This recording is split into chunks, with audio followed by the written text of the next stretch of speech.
কেনই বা তুমি আমার ভিডিও দেখবে, তাই না? যদি না তোমার আমি একটু অন্যরকমই করি, সেশনটা হয়তো পছন্দ করে না। কি মেয়ে এরকম করবে?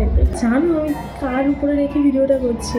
মাকে একটা কথা দিয়েছি, ভালো লাইট নেই, এই যে এখানটা আমি এইভাবে বসে, এরকম পরিস্থিতিতে সব কিছু করা সম্ভব। কিছু মেকআপ নেই, কিচ্ছু নেই, আমি যেমন তেমন তোমরা আমাকে সেভাবে দেখছো। 2000 years later. Hey guys, welcome back to my channel. আমি তোমাদের মাম্পি। তো আজকে তোমাদেরকে যে কথাগুলো আমি শেয়ার করব, কথাগুলো তোমরা আমার সাথে রিলেট করতে পারবে।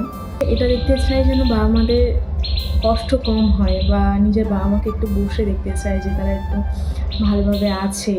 দেখো, সত্যি বলছি, হয়তো বাবা মারা মানে আমাদের জন্য অনেক কিছু করে, কিন্তু বিশ্বাস করো, আমাদের মধ্যে যারা ছেলেমেয়েরা, আমরা যখন পড়াশোনা করছি, তারা ভাবি যে কি করে বাবা মার পাশে দাঁড়ানো যায়। হয়তো বলতে পারি না কখনো আমরা বাবা মাকে যে বাবা মা তোমাদের জন্য কিছু করতে চাই। তো সত্যি এটাই যে আমার মনে মনে চাই। আগে আমি প্রথম অনেকগুলো ব্লগ করেছি, কিন্তু আজকে মনে হলো যে আমি ব্লগটা ছেড়ে দিয়েছিলাম, আমি শর্ট দিতে থাকছিলাম। ঠিক আছে, তো হয়তো ভিউজ আসছে, সবাই তো তাদের এক্সপিরিয়েন্স শেয়ার করে, আমি নয় অন্য কিছু করব। আমি বর্তমানে না সফল, এখনও সফল হইনি, তো এর মধ্যে কি কি কি কি কি কি পরিবর্তন বা কী কী, সেগুলো আমি তোমাদের সাথে শেয়ার করবো। জানি যে সবাই, আমিও তুমিও সবাই, কেনই বা তুমি আমার ভিডিও দেখবে, তাই না? যদি না তোমার সাথে আমার ভিডিওগুলো বা আমার জীবনের কোনো মিল না থাকে, তুমি যদি আমার মধ্যে সেই জিনিসটা না দেখো, তো কেন তুমি দেখবে? দেখার ব্যাপার কেন সময় নষ্ট করবে? তোমার জায়গায় আমিও থাকলে সেম তাই হতো। তো দেখো, আমি জানি আমরা সবাই সফলতা হওয়ার পর তাদের ব্যাকগ্রাউন্ডে যে স্টোরি, সেটা শুনতে ভালোবাসি। তো আমি একটু অন্যরকমই করি, সফল না হয়ে ব্যাকগ্রাউন্ড স্টোরি তোমাদেরকে দিই। তো আমি এখান থেকে ইউটিউব জার্নি শুরু করেছিলাম জানুয়ারি মাসের 8 তারিখে। তো বিশ্বাস করো, আমি জাস্ট এই হয়তো একদম প্রপার 2 মাস হয়নি, তো এই এক্সপিরিয়েন্সটা তোমাদেরকে কিছু বলবো, যারা তোমার নতুন ইউটিউবার আছো, তুমি হয়তো একটু বুঝতে পারবে।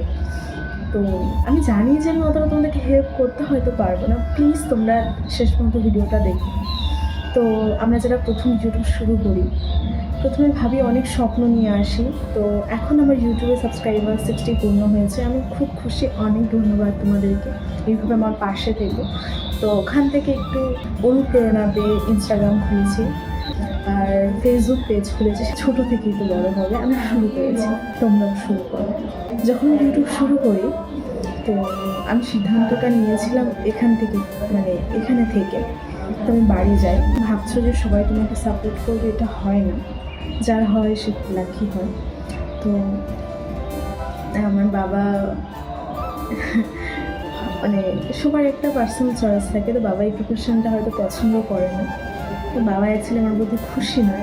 ফার্স্ট সেমিস্টারে রেজাল্ট বেরিয়েছে, তো রেজাল্ট ভালো হয়েছে, বাবা মা খুব খুশি, কিন্তু এগুলো করি হয়তো বাবা একটু কি মেয়ে এরকম করবে, একটু অখুশি মতো। তো একদিন দেখবে এরকম একটা ভিডিও বানিয়ে আমি এমন একটা জায়গায় যাব, সেখানটায় হয়তো বলবে যে, মানুষ বলবে যে এটা শাইনির বাবা না, বা এটা মাম্পির বাবা না।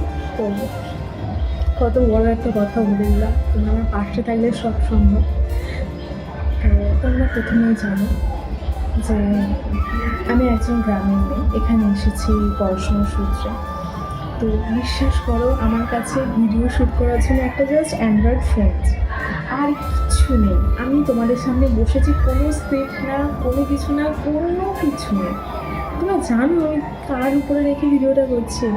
তো এই জায়গাটায় আমি ফোনটা রেখেছিলাম, রেখে এরকম জায়গায় একটু হেলান দিয়ে এখান থেকে তোমাদের সাথে ভিডিও শ্যুট করছিলাম। তো ভিতর থেকে তোমার ইচ্ছা হও, আমি কিছু ফিল্টার নাই, কিছু নেই, জাস্ট তুমি আমাকে যেভাবে দেখছো আমি তেমন।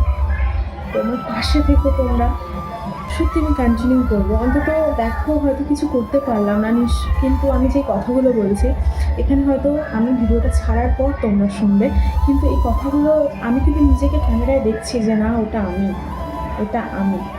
তো নিজেকে ক্যামেরায় দেখছি, নিজের সাথে এক প্রকার কথা বলছি, ভালো স্পিকার হয়ে উঠতে পারবো। তো চেষ্টা করছি, যদি কখনো জীবনে সফল হই। আর অনেক স্বপ্ন আছে আমার মা, আমার বাবা, আমি একটা অনেক মধ্যবিত্ত ফ্যামিলি থেকে বিলং করি। তো মাকে একটা কথা দিয়েছি, কারণ আমি অনার্সে পড়ছি এই সেন্ট জেভিয়ার্স মতো অটোনোমাস একটা কলকাতা, এমন একটা কলেজে পড়ছি। তো বিশেষ করে বাবা মা অনেক কষ্ট করে পড়াচ্ছে। একটা হোস্টেলে থাকছে সিস্টারদের, তো মা বলছে যে মা তোকে অনেক পড়াবে। তো আমি মাকে একটা কথা বলেছি, মা যে তুমি দেখো একটা টাইমে আমি নিজের খরচা নিজে তুলতে পারবো। তো জানি না সেদিনটা কবে আসবে, তোমরা পাশে থাকলে অবশ্যই আমি পারবো। আর যে চাইছো যে শুরু করতে, তো করে দাও। একদিন হবে না, এই কথাটা জানি অনেকে রিপিট করেছে, কিন্তু সত্যি একদিন হবে না, কিন্তু একদিন ঠিক হবে। তো মোটিভেশন কোথা থেকে পেয়েছি আমি জানি না, কিন্তু কিছু না হোক ভালো কথা বলতে তো পারবো, এইটুকুনি তো ভালোভাবে পারবো, বা সেটাই অনেক। আর তোমরা যদি আমাকে পছন্দ করো, দেখো আমার কাছে অত ভালো লাইট নেই, ক্যামেরা নেই, কিচ্ছু নেই, আমি তোমাদেরকে দেখিয়ে দেবো যে আমি কোথায় বসে ভিডিও করছি। এই যে এখানটা আমি এইভাবে বসে আছি, এখান থেকে সিঁড়ি, আর এই যে তো এখানে বসে তোমাদের জন্য ভিডিও। মানে তোমরা ভাবছো এটা আমার জুতো খুলে আমি জুতোর উপরে ফোনটা রেখেছি, আমার ফোন রাখার মতো ওরকম কিছু নেই। এটা সিঁড়ির যে এরকম উঠতে গিয়ে একটা স্পেস থাকে, তারপর সেকেন্ড থার্ড, এরকম জায়গায় বসে আমি ভিডিও করছি।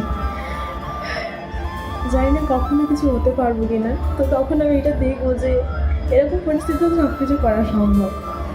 আমার কাছে কোনো কিচ্ছু নেই, কোনো ব্যাকগ্রাউন্ড নেই, একদম সিম্পল সাদামাটা, কিছু মেকআপ নেই, কিচ্ছু নেই, আমি যেমন তেমন তোমরা আমাকে সেভাবে দেখছো। তো আমাকে তোমরা এত তাড়াতাড়ি 60 সাবস্ক্রাইবার পূরণ করে দেবে আমি সত্যি আশা করিনি। তো আমার সঙ্গে থেকো। আর সামনে আমার এক্সাম আছে, আমার জন্য প্রে করে যেন ভালোভাবে এক্সাম দিতে পারি। অবশ্যই নিজে না খাটলে প্রেতেও মানে ভগবান কী করে সাধু, নিজে না খাটি, আমি অবশ্যই খাটবো। তোমরা আমার সাথে থেকো, আর প্লিজ পাশে থেকো, প্লিজ পাশে থেকো, বাস আর কিছু বলার নেই। আর আমার ইউটিউব চ্যানেলে গিয়ে দেখবে, আমার বায়োতে ফেসবুকের লিঙ্ক আছে, ইনস্টাগ্রামের লিঙ্ক আছে, প্লিজ একদিন ভিজিট করে এসো। তোমাদের যদি ভালো লাগে তোমার লাইক কমেন্ট শেয়ার পাশে মানে করে ফলো করে আমার পাশে থেকো। আমার অত ভালো প্রোনাউন্সিয়েশন নেই যে সুন্দরভাবে তোমরা হয়তো গুছিয়েও বলতে পারছি না, কিন্তু বাস এটাই চাই যে তোমরা আমার পাশে থাকবে সব সময়।